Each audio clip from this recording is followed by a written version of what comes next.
तो आज हम लोग द नाउन में केस का स्टडी करेंगे। अब केस में nominative case, objective case, possessive case, जिसको हम सब्जेक्ट के नेम से जानते हैं, अक्जेक्टिव केस के नाम से जानते हैं और जेनेटिव केस के नाम। तो आज हम लोगों का पूरा डिस्कशन इसी पे रहने वाला है और इस तरीके से इसको कैसे निकाला, कैसे समझा जाए, आप ध्यान से सुनिएगा।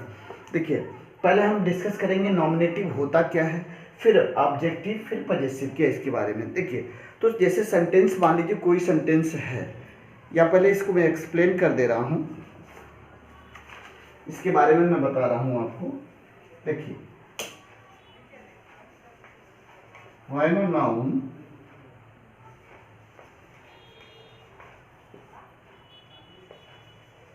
प्रोनाउन, इसी के बारे में डिस्कस कर रहे हैं, इस पर ध्यान से सुनिएगा। Is used as the subject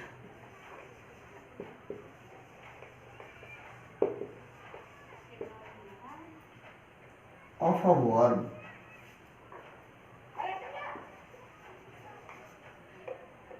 it is said to be in the nominative।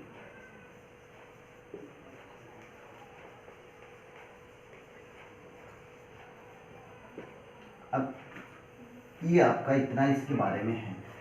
हमने क्या कहा, नॉमिनेटिव होता क्या है, व्हेन अ नाउन और प्रोनाउन, व्हेन अ नाउन और pronoun is used as the subject of a verb it is said to be in the nominative case. तो हमने क्या कहा कि इसको देखिएगा ध्यान से, सब्जेक्ट ऑफ अ वर्ब, ये अंडरलाइन में कर दे रहा हूँ ग्रीन मार्कर से, इसको समझिएगा। जब कोई भी सब्जेक्ट जिसका रिलेशन, अब इसको पता लगाने के लिए एक और वर्ड लिख के फिर बताते हैं।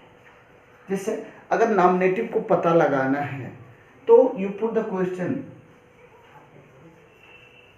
हु और व्हाट। आप सेंटेंस को हु से या व्हाट से करके आप नॉमिनेटिव केस में सब्जेक्ट को पता लगा सकते हैं। एग्जाम्पल देखिए, ध्यान से सुनिएगा। एग्जाम्पल है, मोहन थ्रू अ स्टोन, यही एग्जाम्पल है। अब मोहन थ्रू अ स्टोन, इसके बारे में हम क्या कर रहे हैं, देखिए इसमें मोहन जो हो गया आपका, ये आपका सब्जेक्ट, ठीक, ये आपका वर्ब और ये आपका ऑब्जेक्ट, ठीक। तो जो जब सब्जेक्ट जॉन जो है या मोहन जो है, हाँ, answer to the question who throw, आप क्वेश्चन करोगे इससे, हु थ्रू अ स्टोन। देखिए क्वेश्चन में कर रहा हूं उसको समझाने के लिए। जैसे आपने who threw a stone, answer क्या निकल के आया, मोहन। आंसर क्या निकल के आया इसका, मोहन। तो जो ये मोहन हो गया, यही नॉमिनेटिव केस में है, ठीक। और जो ग्रुप का जो जितने भी हैं अदर वर्ड्स जो दिख रहे हैं वो प्रेडिकेट में हो जाएगा। किस में हो जाएगा, प्रेडिकेट में। इसको आप ये यहाँ से ये पूरे इतने को आप प्रेडिकेट का नाम दे सकते हैं। बात समझ में आई? फिर से एक बार देखिए, कोई भी, चाहे वो नाउन हो चाहे वो प्रोनाउन हो, सब्जेक्ट ऑफ अ वर्ब, हाँ, it is said to be in the nominative case. अगर आपको क्वेश्चन पता लगाना है कि कौन है इसमें सब्जेक्ट या नॉमिनेटिव केस में है कौन, तो आप हु या व्हाट लगा करके क्वेश्चन कर सकते हैं। जैसे मैंने कहा है, क्वेश्चन मैंने किया, सेंटेंस लिखा है मोहन थ्रू अ स्टोन। अब इस सेंटेंस में साफ साफ दिख रहा है सब्जेक्ट, वर्ब एंड ऑब्जेक्ट। अगर आपको समझ में नहीं आ रहा तो आप क्या करेंगे, चाहे हु को लगा करके और चाहे व्हाट लगा करके आप क्वेश्चन कर सकते हैं। क्यों, अब देखिए स्टोन जो है वो ऑब्जेक्ट, कौन फेंका, मोहन फेंका। ठीक, तो इस तरह वहाँ पे ऑब्जेक्ट क्या हो गया, स्टोन हो गया, फेंकने वाला कौन है, मोहन है। तो ये इस तरीके के सेंटेंस में आप पता लगा सकते हैं कि नॉमिनेटिव होता क्या है। बात समझ में आ गई। दूसरा पॉइंट, अब इसी सेंटेंस में देखिए, मान लीजिए सेकंड ये सारी चीज़ों को नोट कर लीजिएगा। सेकंड है व्हेन अ नाउन और प्रोनाउन।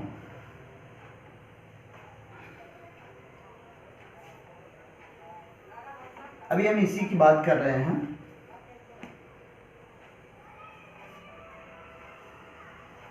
व्हेन अ नाउन और प्रोनाउन,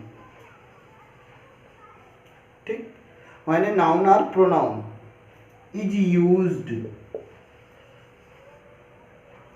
एज द, कुछ हटाना नहीं, केवल as the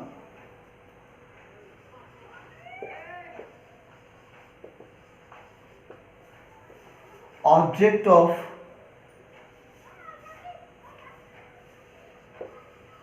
verb, it is said to be in the objective or accusative case. ठीक, अब इसी एग्जांपल को ले लेते हैं, मोहन थ्रू अ स्टोन। तो यहाँ पे क्या हो जाएगा, कौन फेंका, क्या फेंका। जैसे आपने कहा क्या फेंका, तो ये आ स्टोन हो गया। इसका संबंध किससे, रिलेशन कहाँ से शो हुआ, क्या फेंका, आ स्टोन। ठीक, देखिए इसी को एक्सप्लेन करते हैं। आ स्टोन, तो स्टोन यहाँ पे क्या है, ऑब्जेक्ट है। बात समझ में आया ना, स्टोन ऑब्जेक्ट है और कौन फेंकने वाला है, हु थ्रू, तो आंसर क्या निकल के आया, मोहन। अब मोहन जो यहाँ पे हो जाएगा, ये नॉमिनेटिव केस का हो गया। ठीक, और क्या फेंका गया है, जब क्या के लिए लगाएंगे तो व्हाट हो जाएगा, और व्हाट लगा करके आपने क्वेश्चन पूछा तो आंसर निकल के क्या आ गया, आ स्टोन। तो जब इस तरीके से क्वेश्चन में आप पूछेंगे तो नॉमिनेटिव का ये जो दोनों पार्ट हैं ये समझ में आ जाएगा। व्हाट या हु लगा के आप सेंटेंस बिफोर द वर्ब, और ये यूज कहाँ होता है, हु और व्हाट बिफोर द वर्ब। आप इससे क्वेश्चन लगा करके पूछते हैं तो ये आपके आप समझ में आ जाएगा कि किस तरीके से नॉमिनेटिव केस को फाइंड आउट किया जाता है। सेकंड पे आते हैं, a noun which comes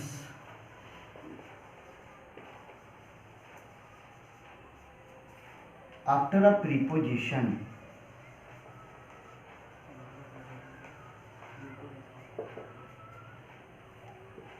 is also said to be in the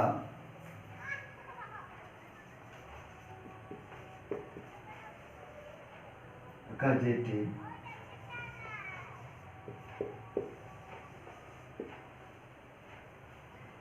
देखिए इसको समझते हैं। हमने क्या लिखा है, कहा कि अ नाउन, ध्यान से सुनिएगा, a noun which comes after a preposition. ध्यान देने वाली बात ये है, कोई भी नाउन अगर वो आफ्टर अ प्रीपोजिशन है और तो वो किसमें कहा जाता है, अकाजेटिव। अकाजेटिव मीन्स ऑब्जेक्टिव और अकाजेटिव। अब इसको ध्यान से सुनते जाइए एक एग्जाम्पल के माध्यम से। एग्जाम्पल है, the book is on the table.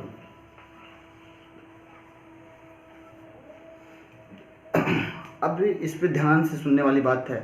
हमने कहा है the book is on the table. अब इसमें नाउन जो है वो कौन सा है, टेबल हो गया, टेबल हो गया ना। अब वो गौण किसको कर रहा है, ये गौण हो रहा है किसके द्वारा, प्रीपोजिशन के द्वारा, गौण बाय प्रीपोजिशन। तो जब गवर्न बाय प्रीपोजिशन है,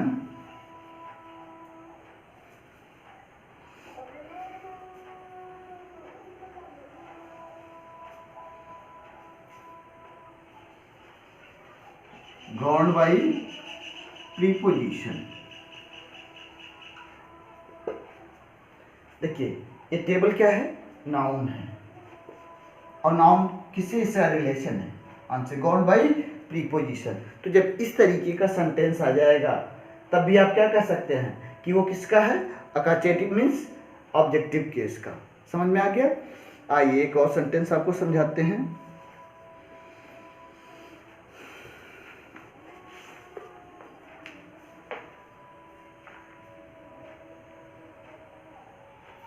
the nominative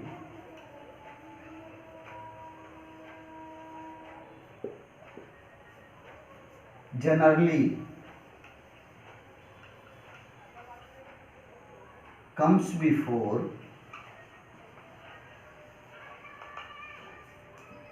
the verb and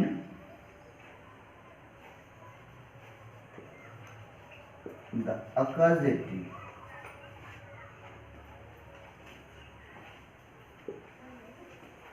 after the verb।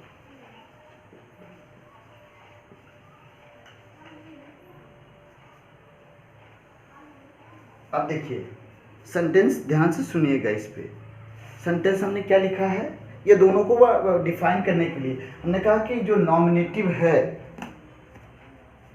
इसकी बात करते हैं।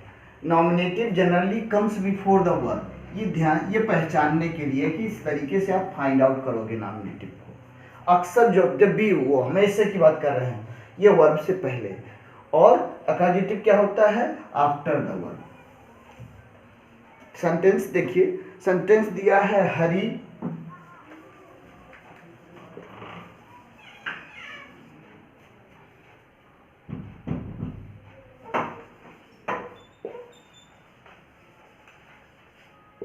हरी ब्रोक द विंडो।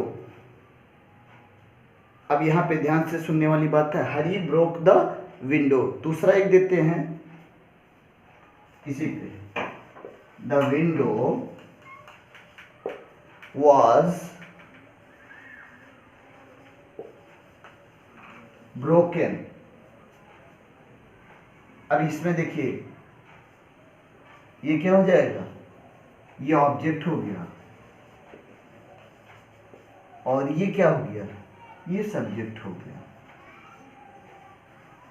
कैसे? हमने क्या लिखा कि nominative generally comes before the verb, before the verb. Hari broke the window. दूसरा point, the window was broken. अब इसको हम समझा रहे हैं आपको।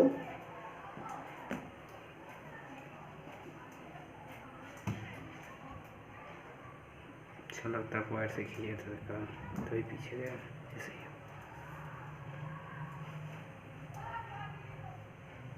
सही है, काटना पड़ेगा। हाँ तो उतना 2 सेकंड कट ही जाएगा। देखिए हरी ब्रोक द विंडो। अब ये इसका पूरा का पूरा हु, ये ब्रोकन वर्ब है, आफ्टर द वर्ब। बात समझ में आ गई होगी इसका जो हमने लिखा है। अब आ जाते हैं हम ऑब्जेक्ट को डिफाइन करते हैं। ये ऑब्जेक्ट भी थोड़ा सा सुन लीजिए इसको। हम 2 पार्ट में डिवाइड कर देते हैं इसको। डायरेक्ट ऑब्जेक्ट कर देते हैं और इनडायरेक्ट ऑब्जेक्ट कर देते हैं।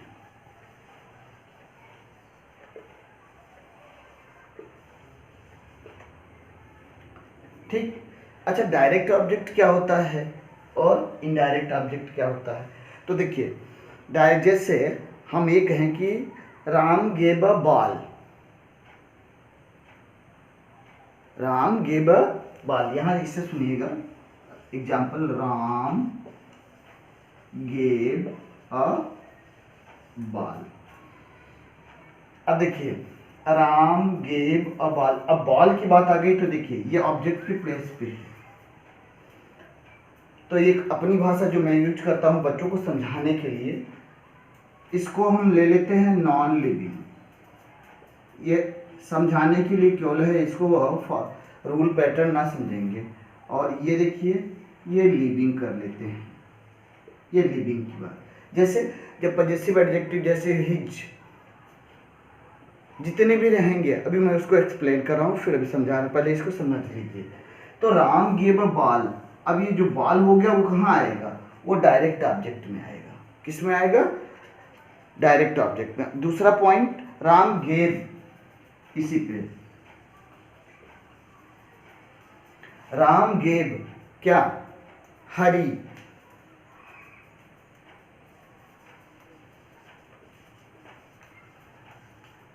Ram gave Hari a ball. अब यहाँ पे देखिए ये दो ऑब्जेक्ट हो गया, हरी को भी हो गया और एक बॉल। तो ये जो हो जाएगा ये इनडायरेक्ट में हो जाएगा। ये क्या हो जाएगा, इनडायरेक्ट। और ये जो हो जाएगा वो डायरेक्ट ऑब्जेक्ट हो जाएगा। बात समझ में आ गई होगी कि इसीलिए मैंने इसको लिविंग में और इसको नॉन लिविंग में किया था, ये समझने के लिए है। अब आइए नेक्स्ट पॉइंट पे आते हैं। हमने क्या लिखा, टू शो ओनरशिप और पोजेशंस। अब इस पे हम पजेसिव केस और जेनेटिव केस की बात कर रहे हैं। तो टू शो ओनरशिप और पोजेशंस, या मान लीजिए आपको, जैसे हमने कहा था कि नॉमिनेटिव में आप क्या करेंगे, व्हाट या हु करके आप क्वेश्चन करेंगे, तो आपको नॉमिनेटिव और ऑब्जेक्टिव ये दोनों का आंसर मिलना तय है। अब इसी तरह पोजेशंस की बात, पजेसिव केस की बात करते हैं, सॉरी एडजेक्टिव की नहीं, पजेसिव केस की बात कर रहे हैं। तो पहला क्या होता है, दिमाग में छोटे बच्चों को जो जैसे समझाया जाता है उसी तरीके से कि उसका अगर कहीं ऑनरशिप हो गया, इसलिए मैंने इसको लिखा है, फिर बाद में इसको डिफाइन किया है। और पोजीशंस की बात होती है तो हम क्या कर सकते हैं उसको पजेसिव केस में, इसको मान लीजिए आपको पहचानना है या फाइंड आउट करना है किस तरीके से इसको निकाला जाएगा, तो वहाँ आंसर द क्वेश्चन हुज करके, हुज से आप उसको फाइंड आउट कर सकते हैं। अभी एग्जाम्पल बता रहे हैं। तीसरा पॉइंट जो सबसे इंपॉर्टेंट है, the possessive case does not always denote the positions. जो इस चीज को मैंने लिखा है ये हमेशा पोजीशंस डिनोट नहीं करता, it is used to denote authorship, origin, kind etcetera. जितने भी सारी चीज हैं ये कोई जरूरी नहीं है कि ऑनरशिप और पोजीशन से डिनोट करे तभी वो पजेसिव केस में है। जैसे मैं एक एग्जाम्पल के इसके माध्यम से समझा रहा हूँ, आपको ध्यान दीजिएगा। जैसे मैंने कहा दैट इज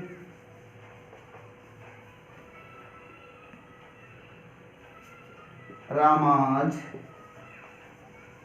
बुक, यही है एक सिंपल सा example, that is Rama's book. अब अगर आप क्वेश्चन कीजिए, इससे क्वेश्चन अगर हुज लगा के कीजिएगा तो क्या आएगा आंसर,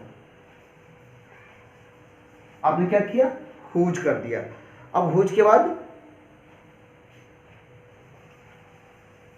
हुज बुक मीन्स हम किसकी बात कर रहे हैं, बुक की।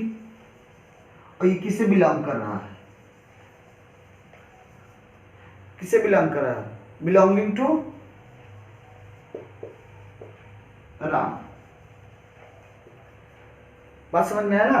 तो आपने जैसे क्वेश्चन पूछा हुज बुक मीन्स बात किसकी हो रही है, बुक की, और ये किससे बिलोंग कर रहा है, बिलोंगिंग टू राम। तो जब सेंटेंस इस तरीके का सेंटेंस अगर ऐसा है, हाँ, कि आपको ऑनरशिप या पोजीशन से नहीं समझ में आ रहा है, तो आप तुरंत क्वेश्चन में ये हुज रख के सेंटेंस से आप एक्सप्लेन कर सकते हैं, उससे पूछ सकते हैं कि क्या है, अपने आप समझ में आ जाएगा। अब आ जाइए ये जो पॉजिटिव केस की है इसके बारे में, जिससे कि हमने कहा कि पोजीशन से ही नहीं बल्कि उसके ओरिजिन से, उसके काइंड से, उसके ऑथरशिप से। जैसे एग्जांपल दें आपसे, मैंने कहा a mother love,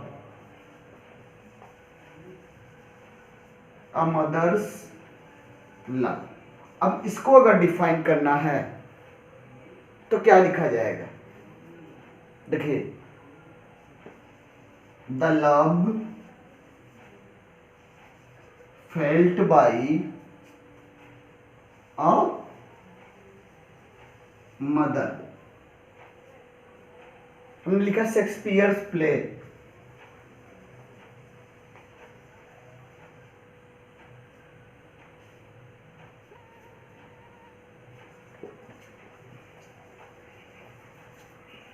Shakespeare's plays means इसका मतलब क्या हो गया, the plays written by Shakespeare, the president speech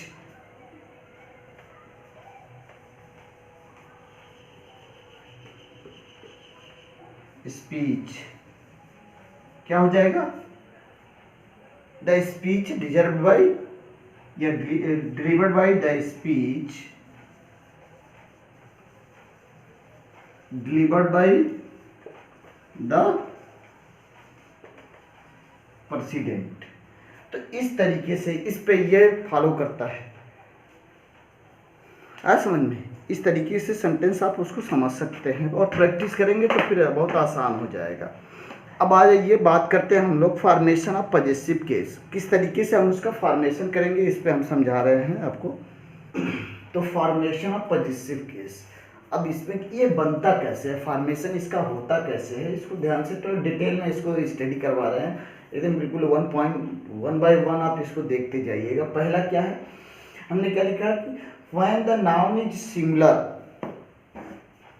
the possessive case is formed by adding to the noun।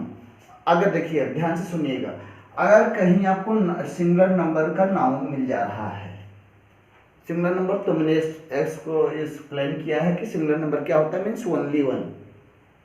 अगर कहीं इस तरीके से मिल जा रहा है सिंगुलर, तो आप क्या करेंगे, पहला आपका काम, आपने नाउन लिखा, जो भी सिंगुलर नाउन, कामा लगाई ये जो है, और ये यस आपने बना दिया जिसको एपॉस्ट्रॉफी बोलते हैं।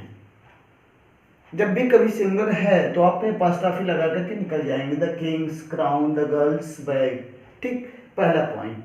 और अगर वही नाउन प्लूरल में हो गया और वो इंड किससे करता है, यस से, तब ऐसे कंडीशन में आपको क्यों एपॉस्ट्रॉफी ऐड करना रहेगा इस चीज को। जैसे देखिए यहाँ बॉयज लगा है, यस पहले से लगा है, और आपको क्या करना है, एपॉस्ट्रॉफी का ये जो दिया है इसको लगा देना, बॉयज हॉस्टल्स, गर्ल्स स्कूल्स, जजेस कॉलोनी। ये केवल आपको जब भी कहीं पे भी अगर इस तरीके का प्लूरल है तो प्लूरल में यस लगा अगर है तो हम यस की बात कर रहे हैं, अगर प्लूरल यस से बना हुआ है तो उस पर क्या करेंगे, केवल आपको एपॉस्ट्रॉफी का यूज कर देना है और बाकी कुछ नहीं करना। अब मान लीजिए अगर वो प्लूरल में है, शब्द प्लूरल में है, जो भी वर्ड्स दिए गए वो प्लूरल में हैं, लेकिन वहां पे यस इंड में, इन यस मीन्स वो यस नहीं रहता है, तब आपको क्या करना है, जैसे मान लीजिए मैन का प्लूरल मैन होता है, अब देखिए तो आप क्या करेंगे, इस तरीके का एपॉस्ट्रॉफी एस, वुमेन ई लगा है ना, यहाँ एस ऐड है नहीं, तो आपने क्या किया, एपॉस्ट्रॉफी एस लगा दिया, चिल्ड्रंस एपॉस्ट्रॉफी एस लगा दिया। ये ऑलरेडी ये देखिए ये जितने भी हैं शब्द ये प्लूरल में है। अब आपको यहाँ पे यस देखने के लिए नहीं मिलेगा, और जब यस देखने के लिए नहीं मिलेगा, अगर मान लीजिए आपको लगाना है तो आप क्या कर देंगे, एपॉस्ट्रॉफी एस का यूज करके आप इसको बना सकते हैं। आइए नेक्स्ट पॉइंट पे, अगर नाउन या title of several words the possessive sign is attached only the last words। हमने कहा कि कोई भी नाउन हो या कोई टाइटल दिया है, अगर वो किसी से कंसिस्ट कर रहा है कोई सेवरल वर्ड से, जैसे हमने कहा द किंग ऑफ नेपाल, तो आपको एपॉस्ट्रॉफी यहाँ यूज करना है, the prime minister of India, apostrophe यहाँ यूज करना है। तो देखिए attach only the last words, यहाँ पे बात समझ में आया। तो इन सारी चीजों को एकदम बिल्कुल डिटेल में है, सब इसको नोट कर लीजिएगा आप लोग। तो when two nouns are in the oppositions the possessive is put to the latter only। अब देखिए अगर कोई भी है, जैसे कोई भी when the two nouns की बात कर लेते हैं तो शेक्सपियर तो देख ही रहे हैं, द पोएट, ठीक, और ये जो है ये शब्द इसका अपोजिशन है, तो जब इस तरीके का सेंटेंस रहेगा तो आप क्या कर देंगे, जो कनेक्टेड लेटर मीन्स बाद में, जो बाद वाला है वहां पे हम क्या करेंगे, एपॉस्ट्रॉफी एस का यूज करेंगे। दूसरा point, point two, nouns are closely connected. हमने क्या लिखा है, क्लोजली कनेक्टेड मीन्स आपने क्या कहा, राजू एंड रोहन्स, ये बेग, तो एपोस्ट्रोफिस यहाँ पे, विलियम एंड मैरी रिजाइन्स यहाँ पे, ठीक। Each of the two or more connected noun implying separate positions. अगर दोनों तीन जो जितने भी लोग हैं, दो या दो से अधिक, two or more than two, तो आप वहां पे क्या कर सकते हैं, जो लास्ट वाला हो, देखिए अभी तक आपने लास्ट का किया, अब यहाँ पे सब सेपरेट कर लेना है, सबको बता देना है, राजा राव एंड आर के नारायण्स नॉवेल्स, इनका भी पोजीशन शो किया गया, इनका भी पोजीशन शो किया गया, Goldsmith and Cowper's poems. तो जब इस तरीके की बात आ जाएगी कि आपको सेपरेट करना है और एक एक करके, चाहे दो हो, दो से अधिक हो, कितने भी हो, तो वहां पे आप इस तरीके से एपोस्ट्रोफिस का यूज कर सकते हैं। अब आइए बताते हैं यूज ऑफ पॉजेसिव केस। तो यूज ऑफ पॉजेसिव केस में ये नेक्स्ट टॉपिक है, तो नेम ऑफ लिविंग थिंग्स। अब हम कैसे पॉजेसिव केस को यूज करते हैं इसके बारे में, कोई भी लिविंग थिंग्स मीन्स सजीव, सजीव मीन्स जो प्राण, जिसके अंदर प्राण हो, जो सांस ले सके। सीमाज हस्बैंड, देखिए फर्स्ट टॉपिक लगा है ना, husband is a teacher, living things. Son's pen has been lost. तो कहीं पे भी अगर लिविंग थिंग की बात आ रही है तो हम क्या कर देंगे, एपोस्ट्रोफी का यूज इस तरीके से करेंगे। अगर कोई पर्सनिफाइड ऑब्जेक्ट है, इनएनिमेट ऑब्जेक्ट है, जैसे nature's law, at duty's call, at death's door, तो ये चीज याद रखना है, personified object means inanimate, denoting time, space और weight, a day's march, a week's holidays, a pond's weight in a year's time. Praise are also in common use, at his finger ends, for mercy's sake, at his। एक sentence है, जैसे आपने क्या लिखा कि आपने लिख दिया, जैसे मान लीजिए आपने लिखा love, the love of a father, इसको देखिए ये भी, the love of a father. अगर आप इसको करेंगे तो कैसे लिखेंगे, इट मीन्स ये हो जाएगा अ फादर, एपोस्ट्रोफिस आपने लगाया, ठीक, father's love of his child. तो इन तरीकों के, इस तरह से जब कॉमन यूज अगर उसका है तो आप एपोस्ट्रोफी का यूज कर सकते हैं। प्रॉपर नाउन या नाउन जो डिनोट क्या कर रहा है, ट्रेड को कर रहा है, प्रोफेशन कर रहा है, रिलेशनशिप कर रहा है, या इसके अलावा जो डिनोट कर रहा है बिल्डिंग को, प्लेस को, बिजनेस को, वहाँ पे भी आप चर्च, जैसे एग्जांपल मैंने दिया, church, house, school, college, hospitals, theatre, temple, ये सारे चीज़ पे तो आप क्या कर सकते हैं, यहाँ पे भी एपोस्ट्रोफिस का यूज कर सकते हैं। एक आइए देखिए, अगर थोड़ा सा इसमें एक जगह सी ई, अब सी ई अगर है और उसके लास्ट में यस लगा है, ये एपोस्ट्रोफिस की बात कर रहे हैं। अगर कहीं कोई भी शब्द सी ई से है, जैसे आपने लिखा फॉर कॉन्शियस, एग्जाम्पल समझा रहे हैं, देखिए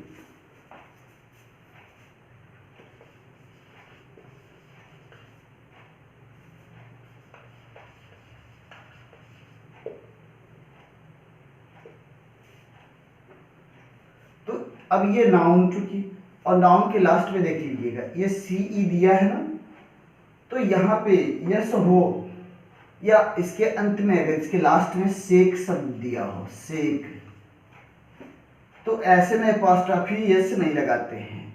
मान लीजिए आपको लिखा आपने फॉर जस्टिस,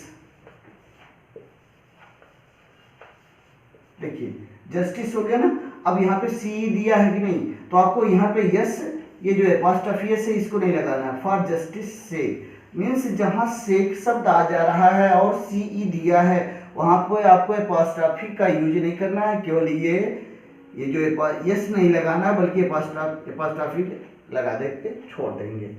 तो इस तरीके से आप इसको यूज ऑफ पजेसिव केस को कर सकते हैं और इसको स्टडी कीजिए। ये कॉमन एरर का बहुत इंपॉर्टेंट पार्ट है, ये समझ लीजिएगा। So thanks for watching this video.